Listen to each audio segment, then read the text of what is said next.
Yo, halo my bro, kembali lagi nih yang pastinya masih selalu setia ditemani oleh Johnny nih bray. Nah, pada kesempatan kali ini Johnny akan membahas mengenai budidaya lele menggunakan media terpal nih bray. Nah, siapa bilang budidaya ikan lele yang tak dilakukan di kolam akan gagal nih bray?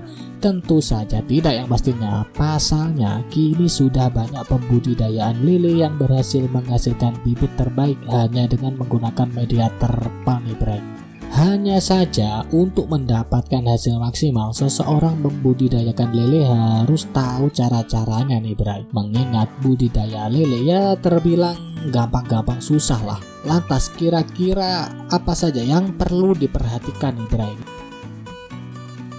Nah, kali ini Johnny akan memberikan step by step cara budidaya ikan lele menggunakan media terpal nih bray. Nah, yang pertama yaitu membuat media kolam menggunakan terpal. Nah, sebelum membeli bibit lele ya kan, sebaiknya buat dulu kolam yang terbuat dari terpal nih bray. Caranya, bentangkan terpal hingga terbentuk menyerupai kolam. Kemudian berdirikan tegak dengan cara disanggah besi, bisa juga dengan susunan batako, atau untuk bagian tepinya bisa menggunakan bambu nih bray. Nah, kalau dari video ini kita bisa lihat ini menggunakan bambu ya kan. Nah, pada video ini nih bray, nah ini ukuran kolam yaitu dengan panjang 5 meter, sedangkan lebarnya 3 meter dan tingginya kurang lebih 50-70 cm nih bray. Nah, di bawah terpal diberikan sekam supaya terpal tidak goyang dan berfungsi juga untuk meratakan tanah nih bray. Jadi kalau dengan sekam itu tidak goyang-goyang, nanti tanahnya juga akan bisa rata gitu ya kan. Nah, tujuan lain yaitu supaya terpal tidak terkena bebatuan yang bisa mengakibatkan bocor nih bray. Nah, kalau bocor kan bahaya juga gitu ya kan. Dengan kolam ukuran 3x5, nah ini anggaran biaya kira-kira ini ya bray ya. Pembuatan kolam plus tenaga kurang lebih menghabiskan 1 juta nih bray. Nah, untuk biaya ini bisa berkurang apabila dikerjakan oleh tenaga sendiri nih bray. Artinya tidak menyuruh orang gitu ya kan. Nah, yang kedua, menyesuaikan ukuran kolam terpal dengan lahan. Kolam terpal untuk budidaya lele bisa dibuat di rumah dan bisa disesuaikan dengan lahan yang ada nih bray. Wah, jadi kan enak gitu ya kan. Nah, untuk lahannya nih bray ya, bisa dengan cara digali seperti kolam terlebih dahulu gitu ya kan. Nanti atasnya baru diberikan terpal, atau dengan cara membentangkan terpal membentuk kolam dengan samping disanggah bambu atau kayu. Nah, pokoknya yang sampingnya itu harus diberikan penahan deh, biar seperti kolam gitu ya kan. Nah, kalau yang pada video kali ini gitu ya kan, nah ini memperlihatkan ini bentuk kolam dengan ukuran 3x5 nih bro. Jadi untuk kalian yang mau coba nanti biar punya gambaran yang enak gitu ya kan. Nah, yang pasti kalau membuat kolam jangan lupa untuk membuat saluran kuras airnya nih bro. Nah, yang kedua yaitu ada pemilihan terpalnya. Nah, untuk pemilihan terpal ini ada 2 jenis. Yang pertama itu pemilihan terpal yang jelek atau yang biasa. Nah, untuk yang terpal yang jelek ini biasanya ya mungkin untuk penggunaannya tidak terlalu lama nanti ya kan, karena untuk kualitasnya juga jelek gitu ya kan. Nah, selanjutnya yaitu mengisi kolam dengan air.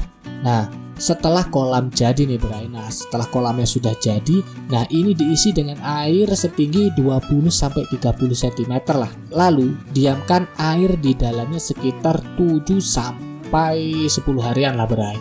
Nah, ini dilakukan untuk pembentukan lumut dan fitoplankton. Nah, setelah itu ditambahkan air lagi deh sampai benar-benar sesuai dengan tinggi kolam ya, kurang lebih kalau yang tadi itu kan didiamkannya itu diberikan air setengahnya lah, setengah kolam. Nah, setelah itu baru deh ditambahkan air lagi, berarti kurang lebih tingginya itu ya kurang lebih 70 cm lah bray. Nah, selanjutnya yaitu menaburkan irisan daun singkong dan daun pepaya. Nah, ini kira-kira buat apa gitu ya kan. Nah, pasca dibiarkan selama 7-10 harian nih bray, bau kolam pastinya nanti akan amis dan menyengat yang pastinya ya kan. Wah, namanya lele kita tahu kan baunya amis gitu ya kan. Nah, untuk menghilangkan baunya maka ditaburkan irisan daun singkong dan pepaya nih bray. Supaya apa? Supaya baunya itu tidak terlalu amis gitu ya kan.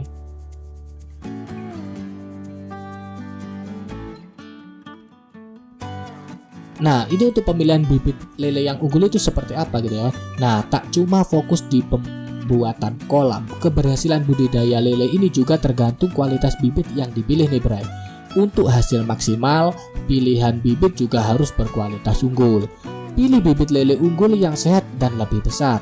Bibit lele yang unggul biasanya gerakannya lebih agresif dan lebih gesit saat diberi makan, dan warna sedikit lebih terang nih Bray. Nah, ini saat sebelum menebar bibit lele gitu ya kan, lebih baik dipisahkan ukuran yang lebih besar dengan yang kecil. Ini berfungsi untuk apa? Ini untuk menghindari ikan lele memakan sesama, mengingat lele adalah hewan kanibal nih Bray. Nah, tak hanya itu, hindari menebar lele secara bersamaan, sebab akan membuat ikan stres dan mati. Nah, kalau pembenihan ini nih Bray, nah kalau untuk pembenihan biasanya menggunakan benih yang baik dan usahakan tidak terlalu kecil nih Bray benihnya nih Bray. Supaya apa ya, tingkat kematiannya juga tidak terlalu besar. Nah, kira-kira ya Bray, dengan ukuran kolam 3x5 meter biasanya cukup untuk benih dengan jumlah 2500 biji nih Bray. Dengan jumlah sekian, untuk kepadatan juga tidak terlalu padat, yang nanti akan mengakibatkan air cepat rusak dan angka kanibal juga tinggi nih Bray. Nah, apabila terlalu longgar gitu ya kan, nanti akan menimbulkan nafsu makan yang kurang nih Bray untuk lele-lelenya Bray. Dengan ukuran 3x5 meter ya ukuran kolamnya, bibit yang paling cocok menurut narasumber ini ya Bray, yaitu 2500 biji nih Bray.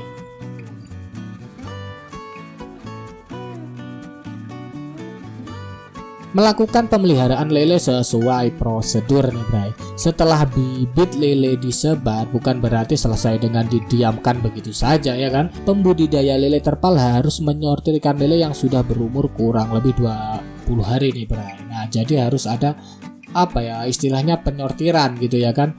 Pisahkan sesuai ukuran di kolam yang berbeda. Ketahui juga warna kolam terpal yang bagus adalah hijau nih Bray. Nah, jika warna sudah keruh dan mulai gelap, segera lakukan pengurasan. Nah, untuk saluran pengurasan ini nih Bray ya, saluran pembuangannya ini juga dapat dimanfaatkan loh untuk pertanian karena bagus bagi tanaman nih Bray. Wah, jadi mantap ya kan. Untuk pemberian makan gitu ya kan, pemberian makan pelet ini biasanya dilakukan 3 kali sehari nih Bray ya, seperti manusia gitu ya kan, makannya 3 kali ya kan. Bisa juga menggunakan pakan alternatif. Nah, biasanya pakan alternatif itu apa? Pakan alternatif biasanya menggunakan ayam tiren atau ayam yang sudah menjadi bangkai nih Bray. Nah, ini biasanya para peternak lele gitu ya kan, bekerja sama dengan peternak ayam. Apabila ada ayam yang meninggal, ya bisa dipakailah untuk peternak lele. Nah, cara penggunaannya bagaimana? Cara penggunaannya biasanya dengan dibakar atau direbus nih Bray. Nah, untuk pemberian makan alternatif ini untuk ayam itu cukup 1 kali lah dalam sehari.